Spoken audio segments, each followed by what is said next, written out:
a retired state trooper, Tom Roidl, with us to do a talk on internet safety, cyber safety, social media safety, and all that covers. He did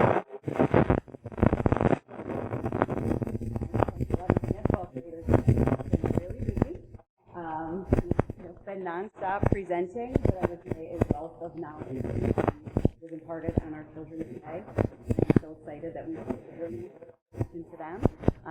Tom has many years of service with the state police, serving in cybercrime unit, specifically with violence against children. So he's going to impart some of that knowledge on us this evening. Great. Thank you. Thank you, Rachel. Thanks, everybody. I presented, like Rachel said, through 6th through 12th grade today. It was a great opportunity for me to come into the school, and I definitely recognize that you guys appreciate it. I've been doing this, I'll tell you about me, and it's not about me, but I got to give you some context. I've been doing this for 7 years. Going back in time, I graduated from Ohio University back in 1990 with a bachelor's degree in journalism, and I always say this to the kids, and kind of as a spoiler, the same curriculum that they experience today you will get, but now I have more time to get involved in it. So the same words you're hearing, and then some will be coming out tonight. So journalism, which is just the fact, please, not the entertainment that it's become, sadly. And I minored in psychology as well as physics. I later found the opportunity, and I'm very grateful for that opportunity, to become a sworn member of the New York State Police in 1998. I served in that capacity. In fact, that's my graduation day. That is October of 98. I joined in May. I served in that capacity as a uniformed trooper from 2008 until 1998 through 2008, so for 10 years.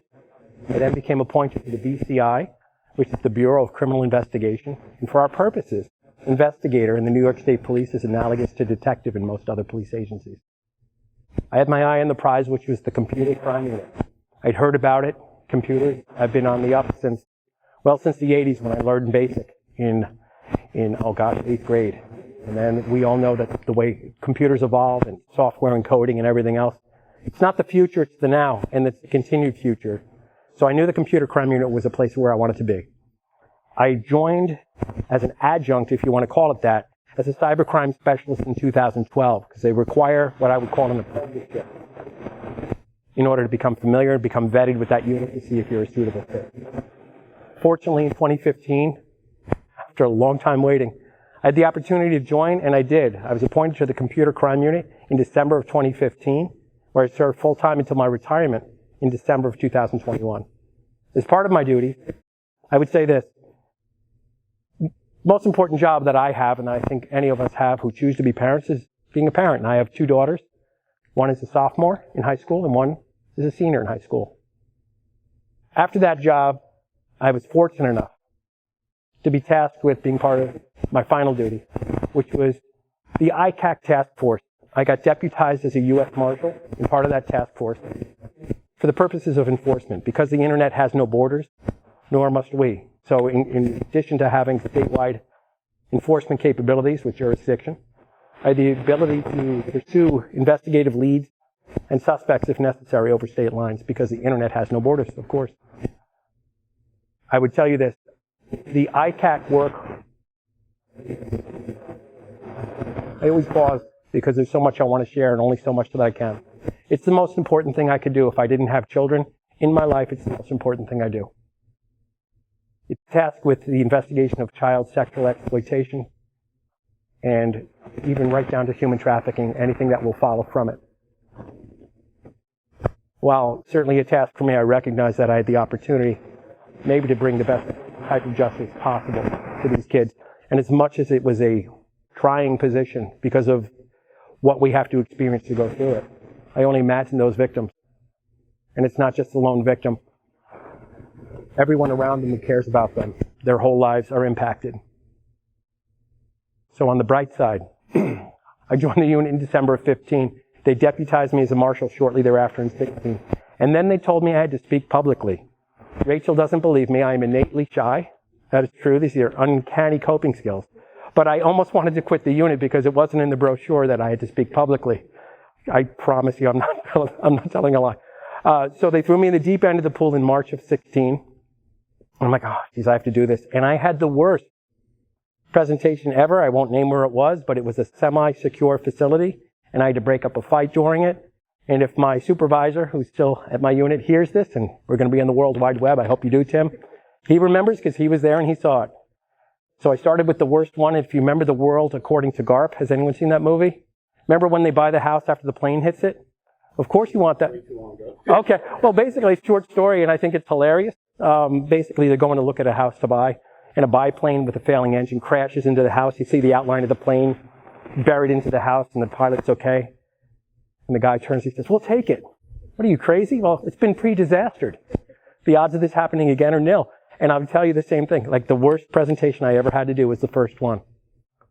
And then I recognized something. As I was doing this job, which definitely took some doing, this was an opportunity not to be just reactive and occasionally proactive, but to be on the leading edge of proactive. I had two parents who were teachers. And I tell the students this too. In addition to, the things that police and teachers have in common is, in addition to not being particularly well paid, we do the job because we care about people. So I had an opportunity to proactively, and that's what probably sustained me for many years, proactively educate kids so they might not be victims. And maybe some of the would-be suspects are listening too and can take a lesson. Now that I'm in retirement and I have the opportunity to do this, it's a real blessing for me to be able to continue to do this, to hopefully make an impact. And just like, it sounds like a cliche, but I mean it. If I can help one student, or someone's going to talk about it, or so far so good. These have all been inbound to me. People have reached out because there's a need to get this done. I think I can't overstate the value of this. So that's enough about me. But you can see I'm languishing in this extra time. I only had like 35 minutes the last two presentations, so I got to not get ahead of myself. Anyway, enough about me. Let me get into the nuts and bolts about this.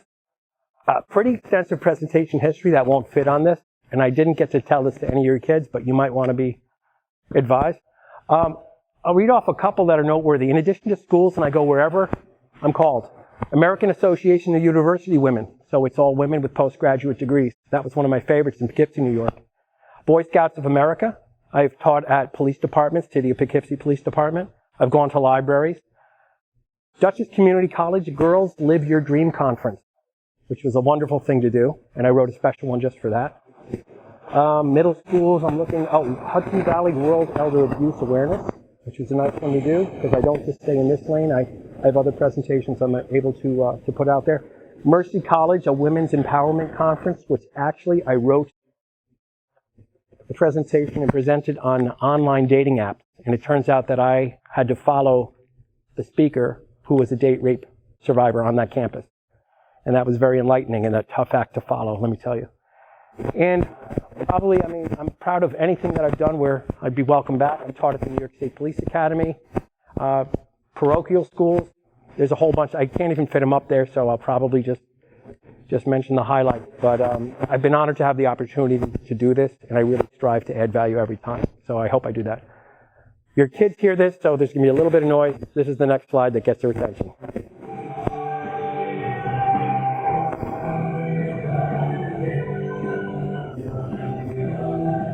That is all me. At crazy age of 55, I still race competitive motocross, and I really like it. So hopefully, if they weren't paying attention then, I got them now.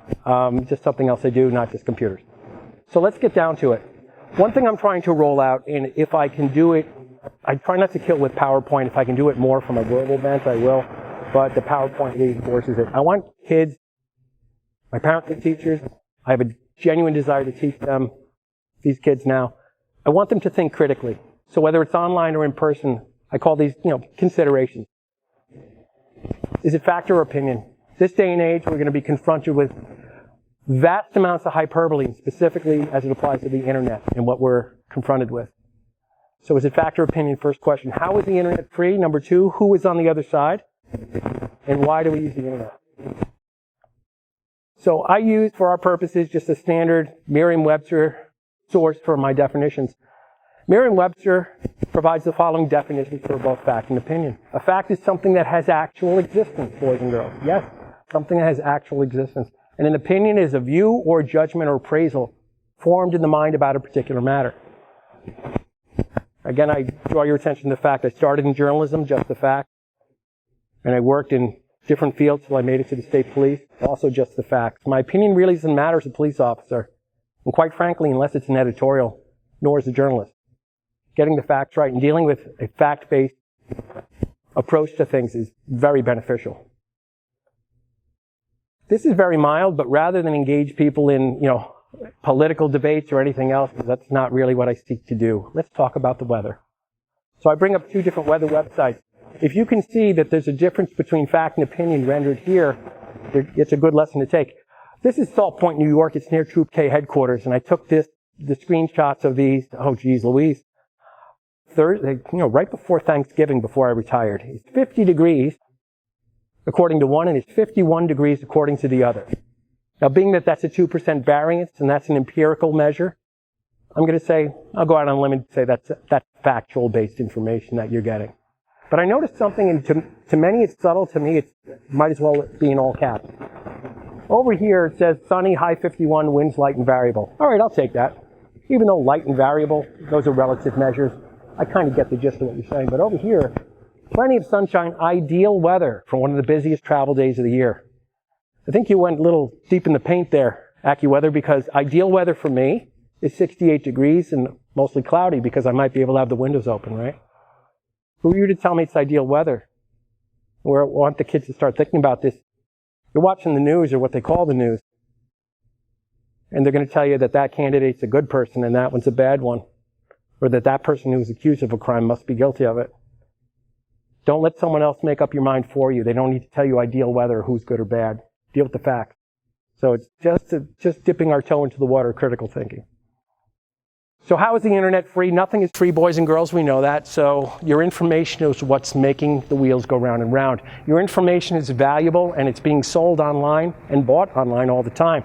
For this reason, when you're using the internet, the party on the other side is persistent to get you to click their link or stay on the website. And of course, persuasion is built in. Back in 1996, B.J. Fogg, who was a behavioral scientist at Stanford Persuasive Tech Lab, coined the term captology.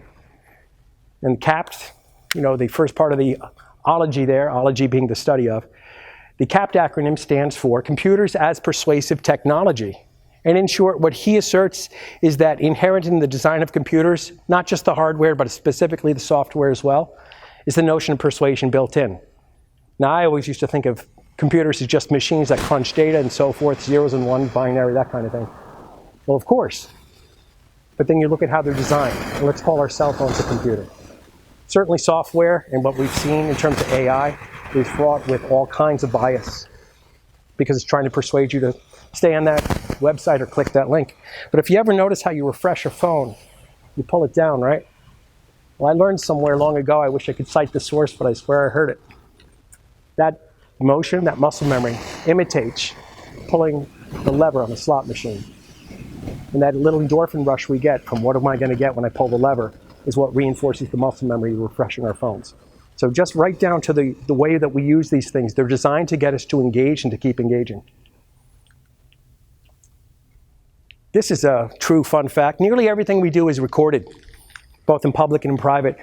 In public, there's video cameras on the sides of banks, on gas stations, on people's houses, Ring doorbells, that kind of thing. Right? But in addition to those, and I've pulled lots of video to track murderers and other bank robbers, things like that. But increasingly, especially with the proliferation of apps and social media, people are constantly taking video or pictures or audio on their phones. So keep in mind, everybody, when you're in public, it's a good chance you're being recorded numerous times during the day. But in private, the same things are happening. So it's going to be your automated home assistants, your Alexa, your Google Home Assistants, to name a few. And increasingly, we're seeing appliances being added to the internet as well. And if any of those are so enabled with both audio and or video, well, by the time you sign on the bottom line where it says accept the end user license agreement, you're giving it permission to use that microphone. And in the case of Alexa, I know absolutely factually it's always on. I know my phone right now hears me talking. Even though I've pared down those apps and I think I'm careful, it's always on. In the name of helping out. So we have to consider our privacy is being given away all the time, and we intentionally do it. Every time we transmit, even if it's nothing intentional, every time we utilize the internet, information is transmitted. So we're constantly, willingly giving away this privacy. Internet servers store this information. Most kids seem to tell me, and I did, I have to do the math. I did 5 presentations today. No one controverted this, no one challenged it, no one looked puzzled. Everyone seems to know that the text doesn't magically go from your phone to the other phone. They know that it goes to the cloud, or what people call the cloud, it's a server. But I don't know if that message really hits home. And so I reinforce it with this. Much of what we did in the computer crime unit was forensically based. So I would do digital analysis on a cell phone, because everyone's got one. To a bad car accident, were they texting? Were they on the phone? What was it? To, every case, and I could name them. Every case attaches a cell phone, right? If I don't find that artifact, and that artifact might be a video, it might be an image, because someone deleted it and we could not recover it forensically. If I have good cause to believe that it is stored elsewhere, I can subpoena, or in this case, I would send a search warrant to the online provider, the server, and get server content. Once I say that, the kid's eyes, once all knowing, kind of get a little wider. Yeah, it's never deleted. So if you delete that thing off your phone, or your friend did that, maybe you did some sexting, maybe you sent something a little cyberbully-ish, it doesn't go away. It's a good cautionary tale. This is a fun one. Electronic devices identify and locate the user. Today, and it might be because I've been doing this a while, every class 6 through 12, I generally had them raise their hands quick for this one. How many here open their phone using their face, thumbprint, fingerprints, or eye, or something like that? I would say 75% plus of each class does it that way. That's called biometrics. Boy, is that handy. Well, I used to be a state trooper, but now I'm a civilian guy. Imagine if I walked up to you and I said, all right, do me a favor. Speak into this microphone, say all the words I'm telling you to say. I want a picture of your face, your retina, and a full set of fingerprints, both hands. You'd tell me to go take a walk. And if I'm a police officer, if you know your rights, you would require detainment, arrest, right, which is probable cause. But more likely, you're going to require a search warrant if you're not under arrest at the moment. But boy, oh boy, getting on that internet, we can't wait to give you a thumbprint, fingerprint, retina scan, or facial ID recognition. And by the way, facial recognition is legitimate. As part of our tasking in the ICAC task force, we always look for, and it's the penultimate thing we do, we're always looking to rescue live victims. We would use facial recognition, and in conjunction with the NCMEC, or the National Center for Missing and Exploited Children, we'd be able to get furnished a result so quickly, it would make your head spin. I don't want to necessarily put that on record. It seems that government things and police investigations and all that can have kind of a time lag. There's no lag there. I've never seen such a triage, such an importance put on rescuing kids using technology as that. So we've done it more than a handful of times where we have someone who looks like, we always are trying to, and it's very hard to explain this. Some of the child exploitation images, or many of them, have been online for years and years and sometimes decades. And then there's those that you can tell are more recent, and those that look like they may have been taken locally. And that's the best way I can say that, generally. When we have the opportunity to possibly furnish the NCMEC with a facial recognition-worthy image, we get very quick results. And quite often we found that that person is safe and sound. But this is something to keep in mind. This is a longer explanation than I took today because I have the time. And I tell kids, when I give them the cautionary tale about sexting, which we'll get to, don't populate the internet with that stuff. Because if the police can use facial recognition, I don't know if you've all tried it, it's on your phones even. The pedophiles can too. And the problem is, they don't just collect pictures at some point. The pictures and the videos aren't enough. So I'm a big fan of being very cognizant of what we're putting out on the internet, what we're populating it with. Location is updated.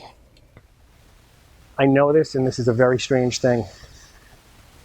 I have pinged a phone as a police officer a handful of times. One instance was a kidnapping victim, another time was a lost hiker. And by pinging the phone, you probably know what I mean. You're able to send it a signal and then triangulate between cell towers to see the location. It works very, very well. Believe it or not, location is accurate to within a room inside a building not as even a police officer. They use Wi-Fi spots. I have my Wi-Fi off. But cell towers and advertising IDs. I went to an advanced forensic training in about spring of 2018. The professor from Notre Dame, who was the instructor, was also a 30-year veteran of the police force locally and very knowledgeable about things computer. We used his Android phone. I also run an Android phone, which is pared down like mine. No location services, no Wi-Fi on. And using the advertising ID waypoints in his phone, we were able to track him to an admin building on the Notre Dame campus on the second floor next to the stairwell. The advertising ID. At the end of the end user, or the EULA, end user license agreement for every app, all those permissions that we never pay attention to, accept or decline, you have to accept or the app doesn't work. They're going to attach basically your profile in the form of an advertising ID, and they have the right to ping your phone as wanted to send you promotional information, whether it's on your Facebook, it's on your Starbucks app, it's on your McDonald's app if you have that, whatever. There's a million of them, literally. Maybe not literally, but there's many, many apps we don't even keep up. The advertising ID will enable them, because you agreed to it, to send you promotional materials and or locate you. Absolutely true. So your reactions are priceless, and they form the baseline for how you are targeted for these advertisements online, your profile online. Liking and disliking using emoticons or emojis tells a lot about you. And the algorithms online, which is like your code, if you will, your bots, are always working in the background to crunch that data and to keep it as current as possible so they can continue to target, market you, which is basically what pays the bill on the internet. And your time on a website and where you go on the internet does include cookies, which is a small file or part of a file on a user's computer, in this case, let's say a cell phone, which kind of keeps track of where you've been on the internet. We talked a little bit about addiction. I don't have a lot on this. I think that this is underreported. And I think if you look at the wording, and as a police officer, it sticks out to me. Everyone's got it. But in terms of the numbers, it's based on admission. So teenagers have the highest risk, obviously, for substance and behavioral addiction, and most of the time, as it pertains to cell phones, is spent on text messaging. Sleep deprivation occurs, even for old folks like me. We'll be screen addicted, or you can't sleep. You turn on a movie or something on your phone or tablet, and it's too easy. That's part of the reason. It's way too easy to get that gratification of using that thing. Some never turn off their cell phones, though. So 27% between 11 and 14 admit, and that's the wording from this study, and I've annotated down here from NCBI.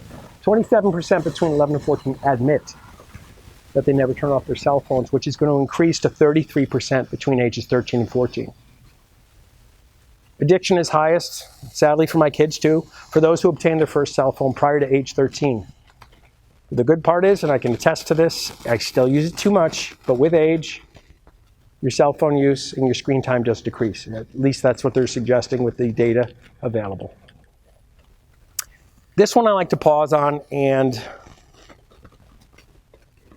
having the psychology minor helped. Watching behavior, investigating criminal acts, and being a father, all of this helps. Everyone's got this. It's Schadenfreude. What it is enjoyment obtained from the suffering of others. Most videos that go kind of big, they're not necessarily the feel-good time type of video where it's, soldiers coming home from war or animals snuggling their owners. It's more likely the skateboard ride that goes wrong and someone falls on their crotch, or, somebody falling off something. That's enjoyment obtained from the suffering of others. And occasionally, all right, everyone's got it. It's a matter of degree, right? If we're watching a particularly exciting movie, there might be a heinous villain in it, and then he or she gets what's coming to them, right? It's either justice or maybe it's something violent. There's an innate enjoyment for some reason that's built into all of us. It's a matter of degree, though. And where I'm going with this is as follows. We're going to talk about sexting. It morphs into cyberbullying and terroristic threats. And I have handled, and I mean this just matter-of-factly, every case.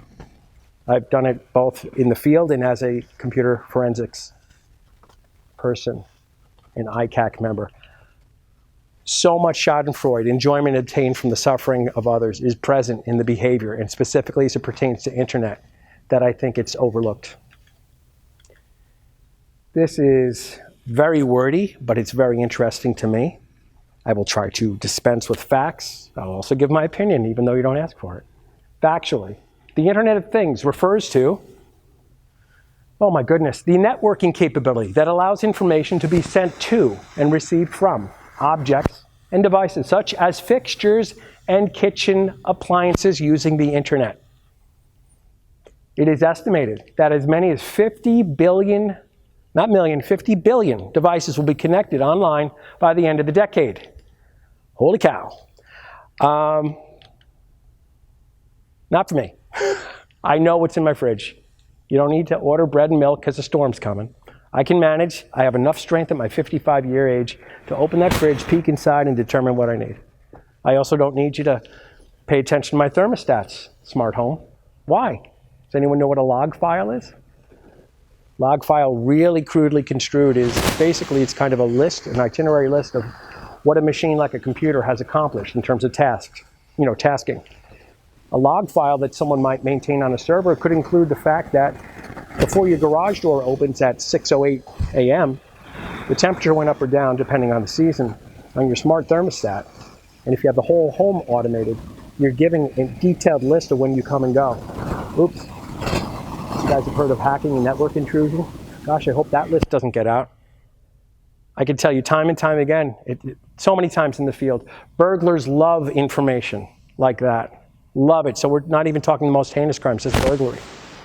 Anything that's going to give a detailed itinerary of when I'm coming and going, I don't want on the internet, so that's not welcome in my house. My opinion only.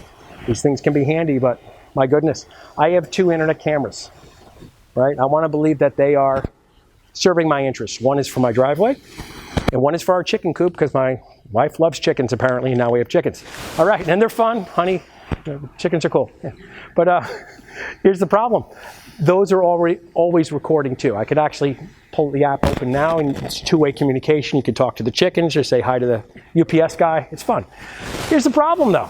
That also goes to a server. And they say that they don't look at it. But if I'm having a conversation in my driveway or at the chicken coop, they're privy. And if I'm coming and going and I have an established pattern, I'm already cognizant of this because I'm making the same mistake everyone else does. If people can establish your pattern and routine, they can obviously make you a target of crime. And I can't count, literally cannot count how many burglary investigations I've done. And it's mostly somebody left a tell of lights on, lights not on. They're taking pictures of their food on their trip to Cancun, and it lets everyone know that they're in Cancun. The word gets out. It's too easy to slip up that way, so it's just something to be cognizant of. A little perspective, these are estimated because it's always increasing. Let's round 7.9, there's 8 billion people in the world. Astoundingly to me anyway, 5.3 billion are online. When you consider a burgeoning population that includes a very old, aging population, very young, babies born every day. It's astounding, at least to this guy, that more than half the people in the world are online. So what you're putting online can reach most of the world.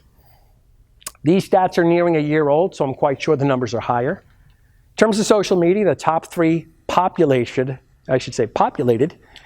social media apps by estimated unique monthly visitor are Facebook with 2.9 billion, YouTube with 2.6 billion, and WhatsApp with 2 billion.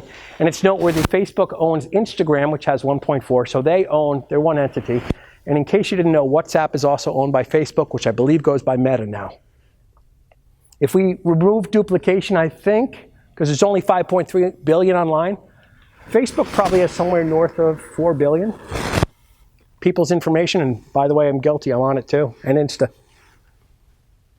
4 billion people with their info, their pictures, facial recognition quality, comings and goings, that kind of thing online. Facebook probably is what got me here, right? I'm not sure if you saw it there, or was it YouTube? It was a website. What do you know? The internet can be used for good, boys and girls, if we use it correctly. But boy, oh boy, you better be careful that you put something you can live with. And that's always the message I'm driving home.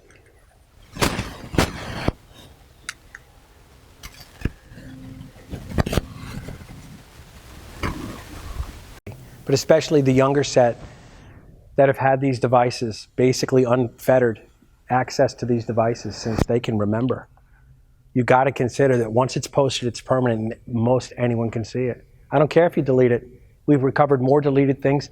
Aggressive, proper, good forensic tools can do what's called data carving and get fragments of files or enough files for recognition and then give us a breadcrumb to go petition that server and get a search warrant. We can get deleted things back. I say we. I still am a police officer at heart. It's in my heart and mind, but those engaged in digital forensics can quite often recover deleted data.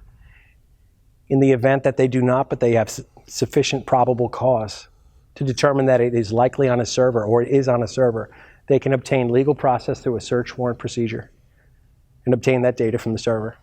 And of course, if we connect the dots to the other recipient of said things, I'm referring to images and/or texts, video, that kind of thing, we just follow the trail of breadcrumbs until we have a resolution. Sexting is the sending of sexually suggestive images or videos of the self or another by means of a cell phone or other electronic media. Right off the bat, and I did share this today, it should not be shocking to anyone. I've rolled out the sexting portion of this presentation to the youngest grades, and it might shock you, I hope it does not, of third grade. Why? And typically most schools want me to only stick with this at, let's say, fifth or sixth grade and up. Why? I'll tell you why. One of the most prolific cases of sexting that I had in a school district, I will not mention the name, was fourth graders. And it was essentially about half of the fourth grade. Now I just had two girls go through elementary, middle, and now they're getting ready to, one's graduating, one's a sophomore. It is virtually unfathomable for me to consider that that's happening. And here's the issue. We're not talking about chargeability because in this case, the children lack the culpability to be charged, certainly. So it becomes quite often what's referred to as a teachable moment. So since they lack that culpability, we have to contain it. We have to get it basically deleted to the best of our ability. They don't know what they're doing. They're making a mistake of the heart, or rather the head, not the heart, because they don't know better. The problem is once it's out there, pedophiles and collectors of this kind of thing, which are pedophiles, don't stop. And they use facial recognition, and they want to collect. So once you meaning the person putting that sexting image out there or video, once you populate the internet with that, if someone starts collecting you, they're going to try to scour the internet and find more of you. It's very creepy. I'm just picturing my cohorts back at the unit or anyone else who's done this type of work. I'm understating it. I actually can't overstate this. In fact, I can't use adequate language to describe it. But I have never seen, I've interviewed murderers, many, many different type of people. I can understand most things. I cannot abstractly fathom a pedophile's mind. Every pedophile that we've interviewed, once we interview and they start making admissions, then confessions. Every single one. I don't remember any of the confessions and the interviews going less than hours, to the point where they're repeating themselves so much, they're leaning into it. They don't stop collecting. And if I can't send this message hard enough with your students, I want to send it to you. Be aware of what your kids are doing online and tell them the dangers of this, because at some point it's not just pictures and videos. Pedophiles want to come after people in real life. It's horrible. New York State penal law deals with it in two main sections that we apply. One is possession of sexual performance by a child, and the other one is promoting sexual performance by a child. The former is a Class E felony, which, based on conviction guidelines, if you are convicted, you may face 1 to 3 years in prison. Whereas promotion, you may face 4 to 7 years in prison per count convicted, meaning per image or video. Sexual conduct is not just a sexual act or a simulated one, but believe it or not, just full frontal nudity will constitute, with an emphasis on the private region, will suffice for the purposes of this section. And they've added, and I like that they've added this because it makes it more likely that we can get these people dealt with in the justice system. Knowing the character and content thereof, he or she knowingly has in his possession or control. And this is the best section that they added to this law. Or knowingly accesses with intent to view. So if you click on a link that you believe to be, let's say, a Dropbox where too often these things are found, a Dropbox link or what have you. Just by accessing that link and you see the images and then you delete them, it was your intention, and we have what's called, what you might refer to as a thumbnail. And then we can see the internet traffic to that location where those things are stored. That is a good section that had to be added because too many people were kind of skirting the law and were collecting nonetheless. Shocking statistics, and again, these are based on admissions, so I think these numbers are higher, and they're still surprising to me.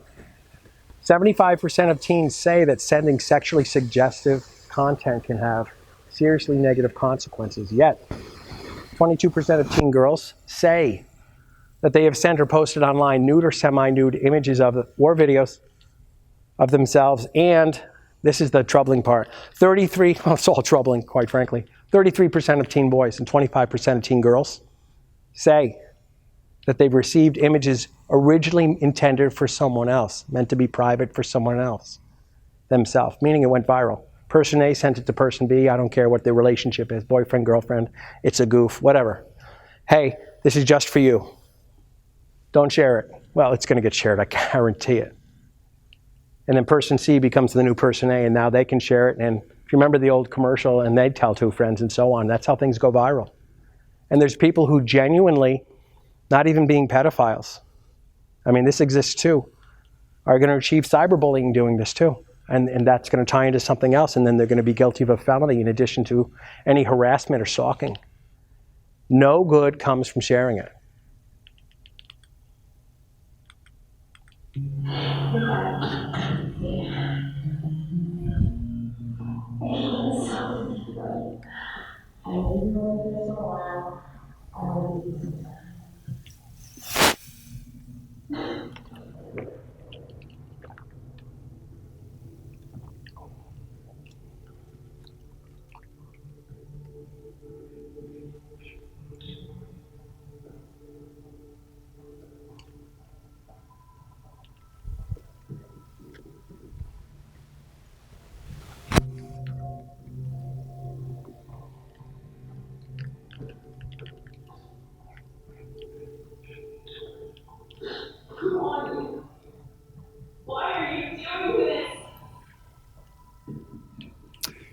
They all collect like this in folders. Anything private you share online could be used against you. And I appeal to my younger set this way. You are more likely a victim than a suspect. Anything you share like this can be used against you. If you saw on that video and it tends to have a decent impact, you really only see a shoulder and your navel, right? Her navel. But your process of closure in your mind fills in the blanks, you know what was happening, right? Every collector, which is a pedophile of child sexual abuse material, categorizes it in folders like that. And if they know your name, they'll put the name on it, but they put an age description on that, and the age is measured in both years and months, because some collect at a very young age. All of this stuff, just like everything else on the internet, is a permanent fixture on the internet somewhere. It's on a server somewhere. And like I said before, somebody's phone, someone's tablet, someone's desktop, even though a server we think of as like, let's say the cloud, a cloud-based thing. Any data that can be shared to one computer can be shared to another. So technically, if I get a text, I can use my phone as a server of sorts, proxy server, to send that text out. Or if it's on my desktop, a lot of these collectors do it with what's called peer-to-peer software. And so they have de facto servers in their homes, and they're constantly streaming it. They're using VPNs per se, or they're using different modes, trying to be anonymous, but they're sharing it. I don't ever want it to be that way. There's too much suffering. As tough as a job as this was, it highlighted the fact, boy, it might be tough to do. Imagine these victims. Never be right again. I don't want it to perpetuate. It's got to be stopped. If we get out and we educate kids, I can do my part. Parents can certainly do theirs. Don't ever populate the internet with this. No good comes from it. Who was on the other side? Another predicate consideration. We don't know. It might be this guy. He was called Zach 2000. I'd say that's Creeper 1972. I point out to the kids that, of course, the avatar, the icon, the thumbnail, whatever you want to refer to it as, doesn't match necessarily who's on the other side. And that, again, you would think is common sense. Not necessarily. And lastly, and I really hope I drive this home, I'm certainly not cynical or jaded after almost 24 years in law enforcement. And I know the facts are that most people are law-abiding, if not good, outright. But in every group I'm talking to, and they're measured usually in the hundreds, I know I have some potential or real suspects out there, or future suspects. So I offer this to the would-be victims out there that I don't want to become victims. Consider that there's predators on the other side of all kinds. To the would-be suspects, that might be one of us. And I believe genuinely that there are more good guys, so to speak, good guys and gals than bad ones.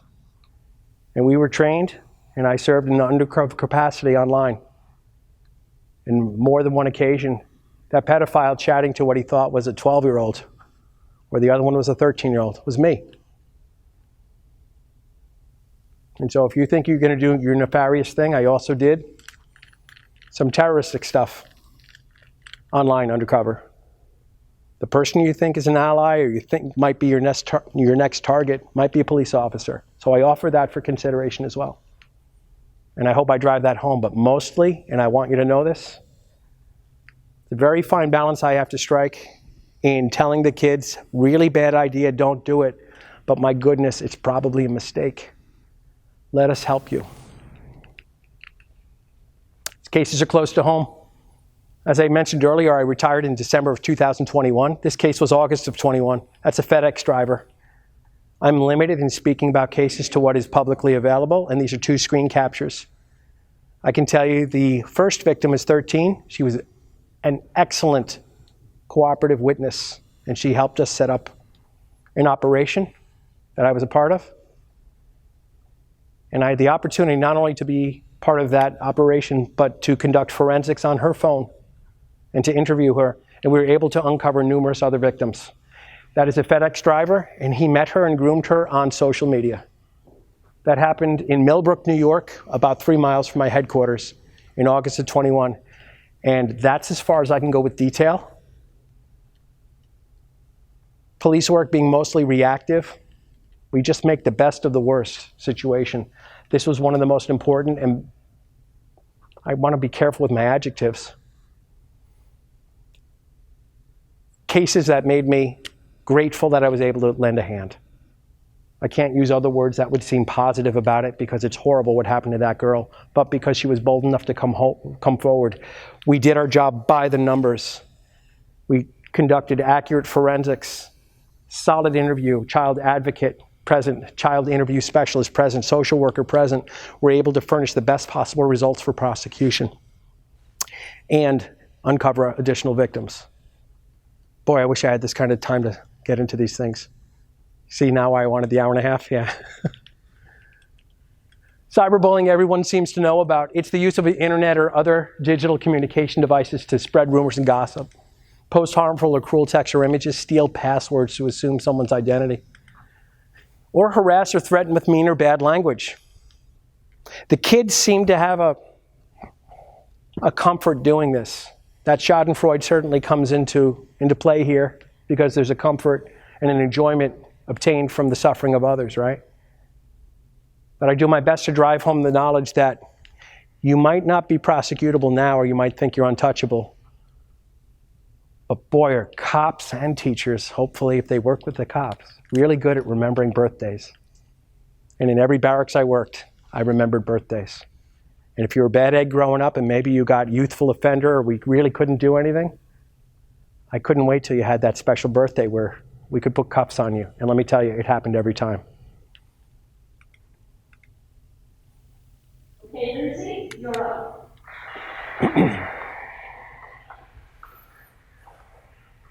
Today we're going to talk about Patty. Patty's best characteristics: she's stupid and ugly. Everything she does is ugly. Watch her stuff her face. Look at her, greasy hair, baby earrings, and makes me really fun. Her dad doesn't work, they have no money. No flash work that amounts to being smart. Everyone hates her, even the teachers, and everything's like everyone. Get a life, Patty.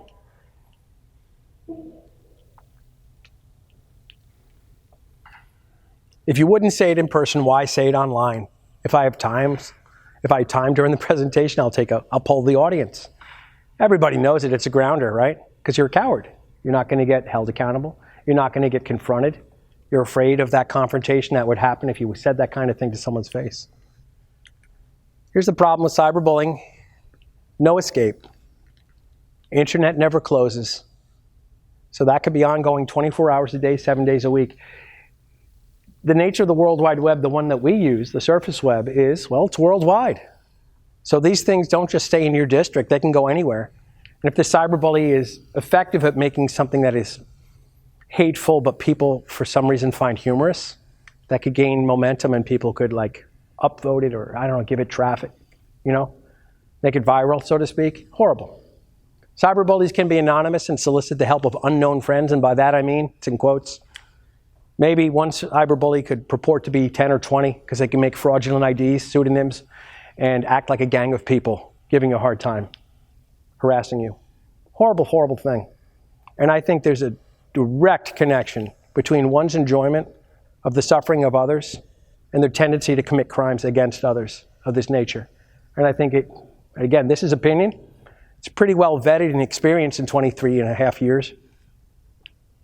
And personal experience watching my girls, 10th and 12th grade, grow up with kids, and boy, a path divided in the woods, and I saw how some kids went and some didn't. I think if you have a tendency to obtain your enjoyment from the suffering of others, you're going to continue to do so. I'd love you to get the resources that you need, but it might be too late. So we educate, and sadly, if the school can't handle it, the police are going to handle it, and then eventually society will handle it. What to do if you are the victim of cyberbullying? Do not respond because it does escalate. Save the evidence and report it. That means tell a trusted adult. If I hadn't said it already, this is my 6th one, I can't keep them all straight. Both of my parents were teachers. And I know that teachers, like police, are in the job because they care about people. If you don't believe me, try this one on, boys and girls. Your teachers are all what's called mandated reporters. So if you have any information regarding the physical, mental, or moral welfare of a child, which means for our purposes, well, haven't graduated high school, we'll leave it at that, and you tell it to a teacher or an administrative, any adult in your school, they're going to do the right thing by you and make the advisement required, whether it's in school or it's going to go to the police. So tell a trusted adult. And if you witness it, certainly the same responses will apply. We, meaning all of us, and especially the police, cannot respond to anything without an advisement. So if you do witness it, obviously please tell us. And certainly if someone threatens you directly, you're in immediate danger. Everyone knows to use 911 for immediate response, or the closest immediate response. Brings us to internet threats. Let me pause there a minute. When I put this together and I kind of crafted this to have a hopefully relevant impact to the audience, I tried to speak from a position of it's either going to be strict fact or direct experience in my case. And I'm telling you, if you all have questions, and I'm wrapping up soon, hit me with anything. Your kids certainly do. But if I've talked about it here, I've handled it. So it's not just slides up on a screen. I've done these, so I can probably give you, I don't want to tell you war stories, but I can give you exemplars from real life. New York State penal law deals with what's called making a terroristic threat, and I wish this was a higher charge. There's 3 specified offenses, and those are murder, assassination, and kidnapping. You may not. As much as I embrace free speech, and I was deployed to many demonstrations in the 2020s where people threw rocks at us and spit on us, and we're there for them so they're safe. Pretty ironic, huh? I love free speech. There's a limit, and here's where it is. You cannot threaten, directly or indirectly, to shoot up or bomb your school. End of story. Down here, it shall be no defense to a prosecution, pursuant to this section, that the defendant did not have the intent or capability of committing the specified offense, or that the threat was not made to a person who was the subject thereof. Making a terroristic threat is a Class D felony, and I believe that's 4 to 7 years in prison if convicted. Love this slide. It's way too wordy. I was thinking of a way to make this relevant. I never get to talk about it. I'm not going to bore you with it. It's a good talking point for teachers or parents to bring up. Schenck versus the U.S., 1919. placed a limit on free speech indeed. And part of the decision that was written by Justice Oliver Wendell Holmes, I believe, referred to, you can't cry fire in a crowded theater. Most parents my age or even close to my age will probably know that expression. This is the origin, to my knowledge, of that expression. And that is a good one. And I think it's a good academic one because it studies law and the way that we made law and we established limits and protection of free speech. So true story, back in February of 2018, I'm working in the forensic lab. I live in the town of Dover, and I'm attached to the Dover Union Free School District Safety Committee. So I'm doing a forensic analysis, and I get a text from the committee chair, Tom, there's a bomb threat at your school. I get permission because I'm in the New York State Police, and we do things with order, and being granted that permission, I'm able to respond 3 towns away in a time that I don't want to put on record, but pretty fast for an unmarked police car. I get there, I witness my 2 children and everyone else assembled in the stands because I've evacuated the school for a purported bomb threat. Turn my attention towards the tree line because, well, might not be a bomb. They might have tried to get you outside because they could shoot you then. Because that's why we're there. 3 bomb dogs arrived due to the layout of the school to maximize the efficiency with which we could ascertain if there was a bomb present. I joined one of the 3 bomb dogs with its handler with their permission, and I was able to lend assistance somehow. Got to do something. And determined that there were no bombs present. Later that night, Snapchat post prompts shutdown of all Dover Union Free School District schools. Someone talked about shooting up a school. Not only closed the Dover schools, so this is about 13 hours after the original threat, and I also received it at home off duty. So now we have a shooting threat, and it closed down not just Dover schools, but New Milford schools in Connecticut just over the state line. Well, guess what? One was a 16-year-old, one was a 14-year-old. Neither had the intent nor the capability of committing the specified offense, but it's no defense. It was a good cooperative effort between the New York State Police and the Dutchess County Sheriff's Office. We just catch them, we don't cook them, so to speak. I do not know the disposition.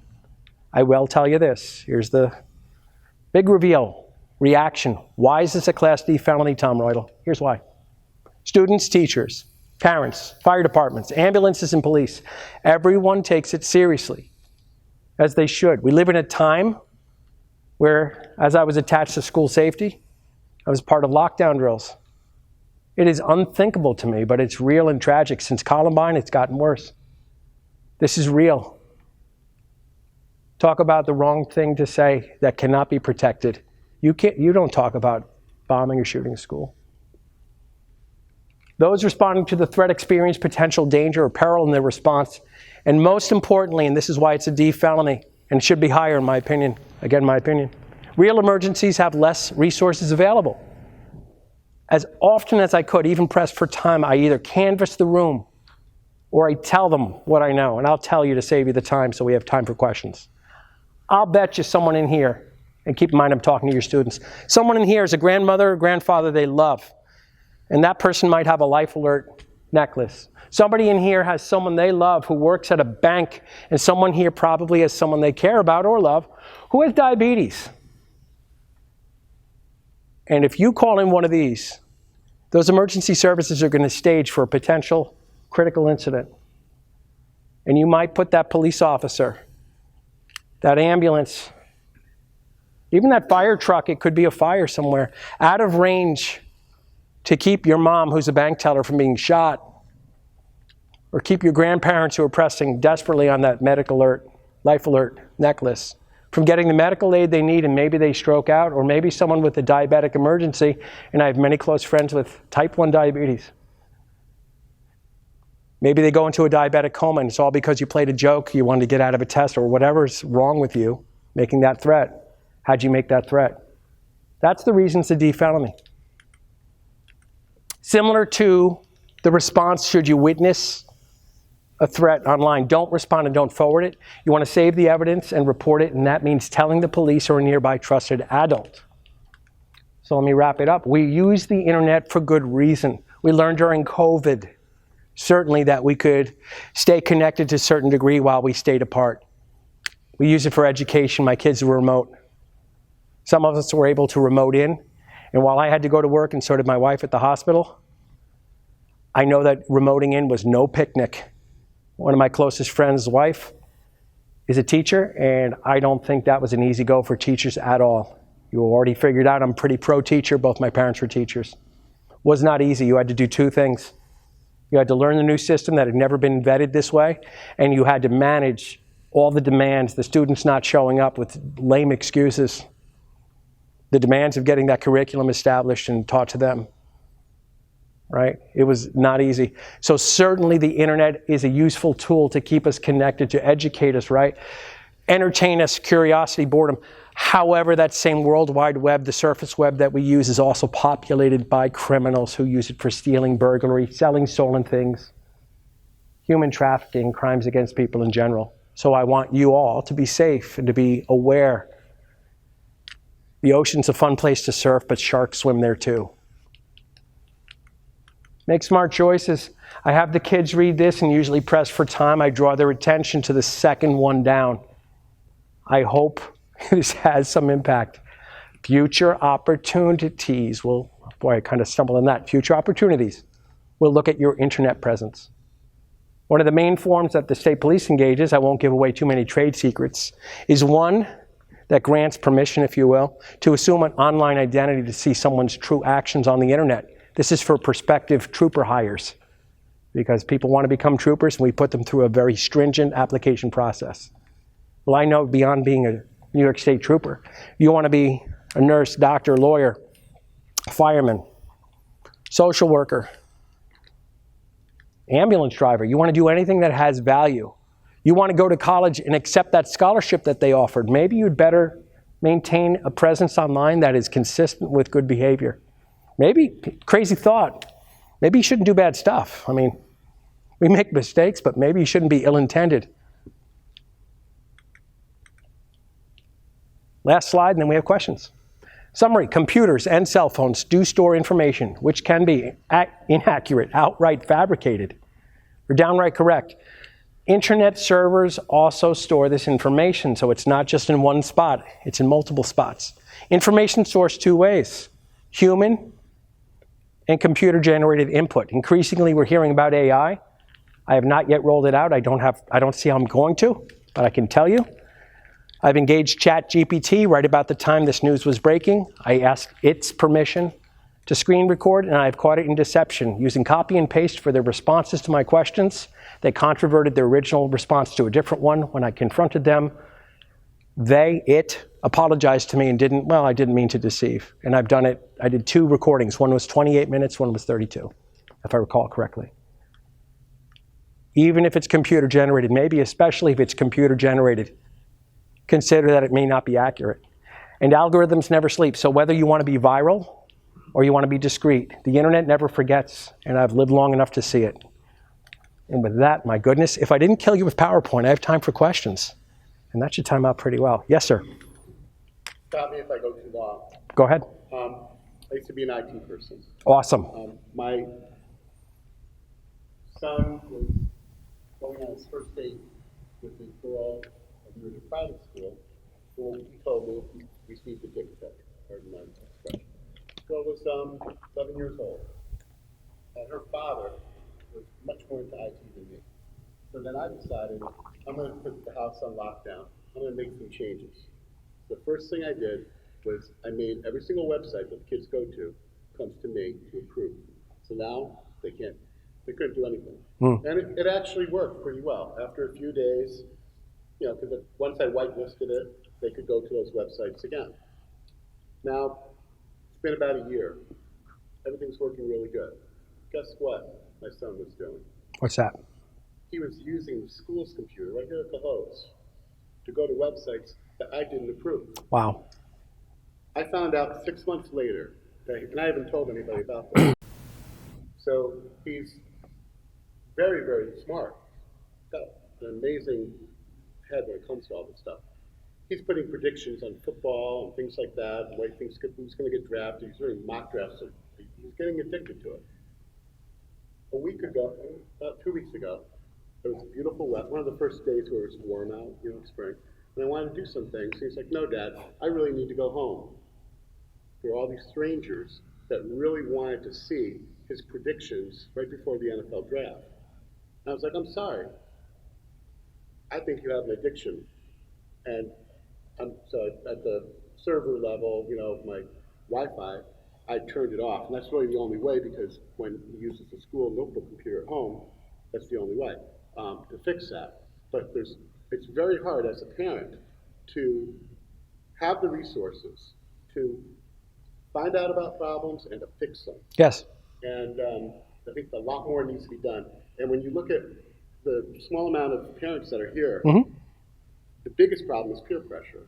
We have, my son was begging me for Snapchat, and the picture erases itself. And to me, that just seems like it's just meant, for bad, reasons. I'm going to say it, I've tiptoed up to this. I had a prior parents presentation, and I kind of joked, gosh, I hope I didn't get sued. I don't think I have that kind of global impact yet, but my kids are on social. I favor education. I would tell you this, no way to Snapchat, no way to TikTok. And I can say it very comfortably, factually based. The proliferation of traffic I saw on there, that is criminal. And I'll just make it nice and broad by saying it that way. It's so prolific on those two platforms that really, it seems like it's designed for that. There's so much out there. I know Roblox is bad. Roblox is horrible. Because of the chat. And there's Yep. another one, I think it's That's, gosh, it's been so long, and I know what it is. You're now in space and you're trying to Yeah, murder I know what the one you're talking about. There's so many, and I say we being among us. among us, yes. And my daughter's been begging for that. So I looked at that, and that sounded like it might not be that bad. I tried it myself because it has some AI looking at the actual text going on amongst strangers, where these bad words that Sure. doesn't look good through. But I think there's so much that could be done in terms of educating parents. Absolutely. And if we were to help our peers, it I- would help too, because we yes. have 10, 15, 20 people. Sure. And there's 400. That's a great point, and I want to kind of reiterate that. And as PJ told me, the lapel mic might be required to get the audio correctly out, so I'm going to try to paraphrase. The gentleman asked a question regarding what parents can do regarding safeguarding not only their children's activity, but perhaps encouraging dialogue and educating them of the perils. If you don't mind, I'm kind of going off script there a little bit. I would say that's a great place to start. And having parents who are teachers, and Rachel and I talked about this earlier, certainly the ones who come aren't the ones who need it. I mean, I hate to say it, but parent-teacher conferences, we all know what I'm talking about. Your problem kids, if you don't mind me saying so, are not going to have the problem parents that enabled or created that environment here at assemblies that would help them. And if you don't mind me saying so, that's my humble opinion, but that's based on experience. I think it would be great because our kids were raised with these things, regardless of the age they got them. They're quick learners, right? The older you get, the slower that learning curve gets. You give a kid a phone. My neighbors up the street are lovely people, but they gave their 1- and 3-year-olds iPads at that age. And these kids are pinching, scrolling, zooming, like that muscle memory. Wait, can you show me how to use that? They have that steep learning curve. There's no restrictions on what they do. And there's also no knowledge. It's like if you let a toddler wander into the interstate. I love the internet as a tool. It helped get me here. It helps so many things. But it is still the Wild West. I can't emphasize enough, and I agree with you if I hear you really correctly. We can't do enough to educate them. They need a combination of a hug and a scare. I don't want them to become victims, but I don't want them to become suspects either. The ones who are going to do bad are going to do bad regardless. You'd want to save everyone. But more likely, the vast majority of kids are going to make a mistake that's going to bring a burglar to your door, pedophile, something like that. And you don't want that happening.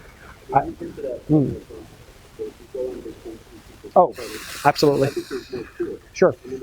I heard on the news, my family had troops, the troops out there, if they're looking to get their children and steal them, they are actually looking at photos on social media, and they're taking those photos, and they're submitting those photos to the bosses for approval. And if you have your phone set, you put the GPS coordinates on photos, so they can download that photo and they can know exactly where you live. I would refer you to this. There's something called, do you know what metadata is and EXIF data? Okay, virtually every, and I'm speaking very broadly, and I know my guys at the unit are listening, so Tim, this one's for you. If there's no GPS coordinates, or what we call EXIF data, which is data about the picture's exposure, focal length, and GPS coordinates. Well, yes, you can. True story. I don't care if you guys know where it was. I took a hike right in my town at a place called Stone Church. It's a nice, lovely nature hike. Goes up to this really cool cave with a waterfall. This is back before I was using my real name on Facebook, and I took a picture of Stone Church, and I got like a little wooded, kind of stony path. Took a picture of that. It was in full bloom, like late May, early June. I still have it on my phone. And I took another picture of the iconic cave opening. Within minutes, and we're going back, I mean, this is many years. Within minutes, it was geolocated because of image recognition. You know how we have Google driving around and getting all the addresses? Well, it also, Google Earth, people, or things like it, I don't want to just say it's Google. They submit images, and then they tag where those are located. You probably know this, just like facial recognition. Anything in the background. If your kids are taking pictures, I really try to emphasize that, actually, to my much younger set. Boy, don't take a picture of, yourself in front of the fridge, and on the back is your report card with your address, or you're taking a picture of a project and mom and dad's credit card info is there. And you'd be surprised. Object recognition is uncanny, and it can provide lat long or GPS coordinates. I had a scary experience that happened to me. It took, my children go to a religious summer camp, overnight summer camp. I came back home after dropping them off. Or no, it was a family visit day halfway through the middle of summer. When I came back home and I went on my tablet, I had a full-page pop-up screen of 3 boys from that camp just pop up on my screen out of nowhere. Sure. That night. And I'm like, I've never seen that camp advertised before. Right. Now, that was scary. Yeah, it absolutely, this works. I can tell you professional anecdotes that are based in, war stories, if you will. The amount of things we discover, let me give you this metric, you might love this. You're familiar with Moore's Law? Basically, and it's going to be crudely construed, it has to do with transistor design prior to solid state, but it essentially said that every 18 to 24 months, transistor size doubles. Roughly extrapolated, if you ever noticed, the latest phone is the 13, the 14, what have you, ad infinitum. Have you noticed that the size of the average phone is now what? 256 gigabyte? For reference, I remember doing a field examination of a phone in Westchester in January of 16. That was a big phone, it was 32 gigs. I provided the metrics for this because I did, and I don't do anymore, in-service presentations for other law enforcement agencies. And I talk about the time lag and the intensity of doing a forensic analysis. A phone, and I think I rolled this out in 2018, so this is doubled and then doubled again at least. Typical middle-of-the-road phone in 2018 has 1 million artifacts on it. I'm not saying that like, oh, it's 1 million. No. The slide I had said 1,083,400, something like literally 1 million artifacts. Your steps on your Fitbit, pictures of your vacation, text messages, voice recordings, any silliness, like if you have your iTunes or MP3s, but there's 1 million artifacts. I can only imagine, because I've been retired almost a year and a half, what the average phone contains now. And let's not even talk about server compliance if we go there. But what's happened is the algorithms, generally construed, what's paying the bill for all of this is information which is being bought and sold. And that's why these apps are so aggressively harvesting data, listening all the time and trying to target you. And that's why you got those pop-up videos. I use Google Maps Sure. to navigate to the camp. Absolutely. I actually called the camp. I was like, this is scary. This is what you're seeing. I'm glad you referenced it right on the piggyback of my story of Stone Church. This isn't even cloak and dagger stuff. This is common. The stuff I've seen, is this still recording? No. I'm taking over here on this. Okay, very good. I'm very careful. I speak as if I'm being recorded, but I'm also careful. The stuff I've seen, I cannot use adequate language to express, but I would tell you, if you can imagine it, it exists. And it exists on the internet. I mean, the levels that people go to achieve their end goal is. So there's a lot of things. So I would love to see, if I don't know if it's you or someone, try to educate the parents to, I'm not saying, I know it's probably impossible to go completely off everything, Oh, yeah. but just to make things, safe, Oh, sure. as safe as we can, One of the general rules of thumb, and keep in mind, for the most part, I'm putting this out to an 18 and under audience to hopefully give them good practices now. I'll pay this forward to the parents as I can. I'm not able, in case anyone asks this question, I'm not able to furnish information regarding net monitoring services because I haven't used them. I've been the proponent of education. I've used that in my house to good results so far. I would say this, as I roll it out to the kids, I roll it out to the adults too. And I've said this to the kids, even if it's legal to send nudie pics, to put it in a cute way, naked or sexual images or videos because you're a grown-up, it's a really, really bad idea. So if you don't develop that muscle memory young, I don't care if you're 55 like me, it's a bad, bad idea. And the reason is it's going to haunt you. Even if you're thinking you're doing it because it's funny or your intention was this or that. You can't infer tone from a text, right? We all know that. And certainly we don't want to populate the internet with stuff that we're going to be full of regret for having done so in the future. So I would offer to parents best wishes, really lock down, you want to have everything password protected. You don't want to have open Wi-Fi. A lot of people ask regarding VPN, which is virtual private network. That's going to be at the discretion of the end user. I don't use one. I've considered it. You all, if you're familiar with it, it can anonymize or change what your IP location is. However, who's the gatekeeper there? They are going to have a log file of all the places you've gone to. So do you trust the VPN more than your local cable or your internet provider? You have to decide whether to trust more. Or it's another file of where I'm going, what I'm doing. And again, we run that gamut from right to know to right to privacy and convenience versus peril, I guess. It's a hard decision to make. I'm still learning. And I love when I meet IT folks, or there's plenty of folks who know more about computers than I do, but I kind of have that multifaceted perspective that gets me here. More questions, please. Yes? No, I'm wondering, this is a school situation, Sure. so are you finding that there's better cooperation, and where is the consequence coming from? Is it coming from schools, or is it coming from law enforcement, like you mentioned, birth dates and getting them when they're 18, but ultimately, is there better cooperation? Is the consequence more stringent out in the real world, and you have to wait until that happens, or are schools getting smart about being able to provide consequences that are more long-term? I'm not able to speak to that comfortably from having the insider info on schools. Here's what I do know and I'm comfortable speaking to regarding that. I put out the cautionary tale regarding birthdays and the fact that we're keeping track and keeping score, right? The schools are absolutely, and I have done a lot of schools this year. This ramped up crazily this year, which I'm delighted about. The schools are so overburdened and overtasked with this, it's making my head spin. And in fact, I was careful in another online presentation that I've done, or I should say a parent's presentation that went online on YouTube. Actually, it's one of the, I use it to promote. It's like a little snippet, like a clip that I put out. Should I call the police or call the school? I lean towards call the police.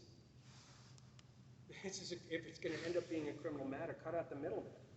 And the schools are overtasked with it. And how do we know that it even happened at the school? The amount of tasking the schools have, it's mind-blowing. So I can't speak to the efficacy of the efforts made at the school level versus law enforcement level. I can tell you this, especially as it pertains to crimes against children. Boy, am I comfortable telling you this. We drop everything and put our effort there. And boy, is that year and a half out, great to know. I sleep well at night knowing that that unit and units like it continue with that intention and that follow through. I can't speak to though, they're doing their best. Everybody is overtasked and understaffed. I know every school that calls me, I can give you rave reviews about their intention and their follow through. Just having me, I mean, it's a little self-serving, but I believe it's true. This is a good measure that we can take to educate. We have guns in my house. That probably doesn't surprise you. A police officer, now retired. My girls know how to fire guns. That gun is like the internet. That gun is like this cell phone. It's a tool in the hands of a good guy.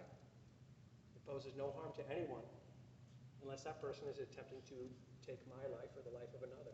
It's a tool to save a life. The internet is a tool of education, right?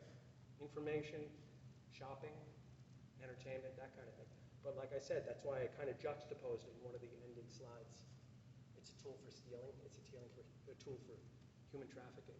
It depends how it's used. I really want to put out there for the kids. My goodness, it looks fun, doesn't it? And why are all these apps free? Has anyone thought about that? Gosh, I wish I could tell you stories. They're all free. To that point, then where do you see the trajectory going when we talk about addiction for young kids, whether it's gaming, cell phones, app use, all of that? Most of our day-to-day lives, you cannot avoid using the internet. So, I've heard everything from like, well, it's more nature therapy. You have to, and how do you balance teaching them and providing alternates when everybody needs to use the internet essentially from day-to-day operation? So, if I may restate that question for you, how do we get to our children at large, meaning me teaching you as the parent, everybody else? I would hope, and this is the best I can do, I don't know how to improve it, we can't put the genie back in the bottle, right? I would hope that we could model behavior, and Rachel and I spoke about this earlier. It has to do with doing something, and I actually say this in a lot of presentations, do something real. Those dirt bikes, I have so much metal in my body, I am reconstructed. My ankle, front of my face from racing motocross. I love it. But it's such a real thing. My kids both play soccer. My elder daughter got recruited to play soccer. She has skin knees and bruises from tackles. She's in defense, right? It's real. I'm going to conduct for BOCES, Putnam Northwest Chester BOCES, shortly. I should be doing 2 virtual presentations on, see, I'm now kind of hyping my thing out there. May 31st and June 13th. I'll be doing a virtual presentation. That's great, and I love that this goes online. Nothing replaces this. So like Rachel and I were saying earlier, all those social skills that have to do with conflict resolution, eye to eye, and when I speak, this is exactly how I talk to people. I interviewed and interrogated people the same way, same style. Earnest, upfront, basically hopefully you want to engage me and talk to me. Kids are removing themselves by choice willingly from conflict, and occasionally coping by becoming cyberbullies inadvertently, right? Making those threats that they think, oh, I'll never get caught, or, oh, so what, I was kidding, all of that. I think we at large, society, older people, parents, people in the position of knowing, model better behavior. Get those phones shut off. I mean, it sounds old-fashioned, but get them doing something real. I can't encourage that enough. There's so many things to do. I've been retired a year and a half. I'm busier than ever. And with the exception of occasionally putting something on social media just for fun, it's doing real stuff. I'm the kids' taxi. I'm engaged. I do a lot with motorcycles, like I said. We have other endeavors. We have chickens in the yard. We do gardening, that kind of thing. There's so much to do in a real world. And the internet should be a component of that. It shouldn't be a replacement. So I would hope that we could not just use the words, but walk the walk, model that behavior. I don't have a better answer. I wish I did. And are there teams that do presentations to, like, I don't have to use the internet every day, all day long, doing presentations alongside people like you to be able to share, like, I'm a survivor of not having to be on my phone 24 hours a day because, again, that positive peer pressure of, like, I can do real things. I can race chickens if I want to. I can motocross. It's going to, right. I think it's going to take a collaborative effort. I think just like you've got Planned Parenthood, where you've got like teen educators. Are there teen? I don't know. Educators? I haven't met them. My girls have navigated smartly enough to. My elder daughter got recruited for soccer, so her Instagram and Facebook, which I allow her to have, and I have a YouTube channel with my real name. I made a recruitment video for her that helped her get recruited for soccer. There's no fake accounts, and boy, would I know it if she had them. They call it the cop. you can't undo it. The Finsta or the fake Instagram, they call it the Finsta. You've probably heard of that. I told her, you don't want it seen on a billboard, don't put it online.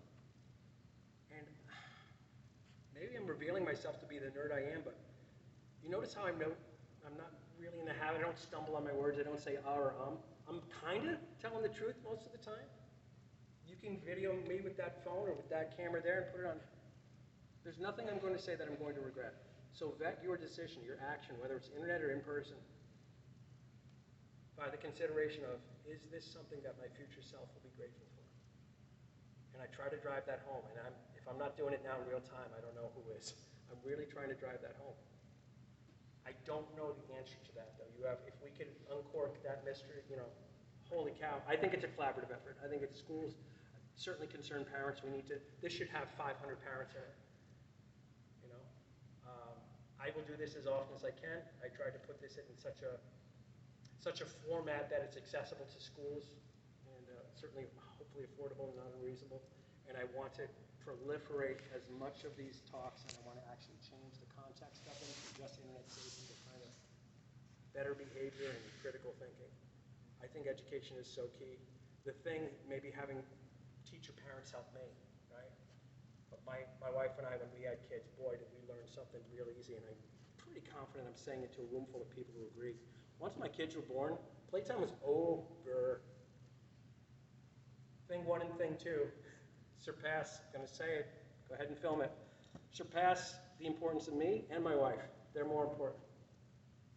We dropped every other endeavor in terms of triage or priority order in favor of getting them right, giving them the support they need, and hopefully modeling the right behavior so they can be better than we ever could. So that rolls off the tongue pretty effortlessly. I'm trying to do that in these talks, and I'm trying to encourage others from the youngest age I can educate them to the parents out there. It's a losing battle, but so much of it just starts at home, and it's rooted in good parenting and a demonstration that you care. And I can bring the teeth. Rachel saw that today. If I need to, I can talk to those unruly kids, but I can also give the hug, because I genuinely believe most people are not your criminal. They're your potential victim. They're well-intended, and they're going to make a mistake. Yes. So if I could just say something. So I'm Peggy O'Shea, I'm the superintendent. So first of all, thank you very much. It's my pleasure. We feel like this is a start. I mean, we've had digital citizenship lessons at our at our middle and high school. We're moving to elementary. The presentations today, but we're looking to. This is going to be recorded, shared out through Parent Square. But we're looking to continue the conversation, have more presentations next year, maybe answer some of the types of questions you're asking, make sure students know all the opportunities available to them, and also frame our opening day presentations with students around this, around their future self, and around the repercussions. So I just wanted to mention that as well, and I'd be happy to talk at any time further as well. Any other questions, you guys? Well, thank you for your patience. Hopefully it was not death by PowerPoint. I'm going to do my best. I might be paring it down. Thank you very much.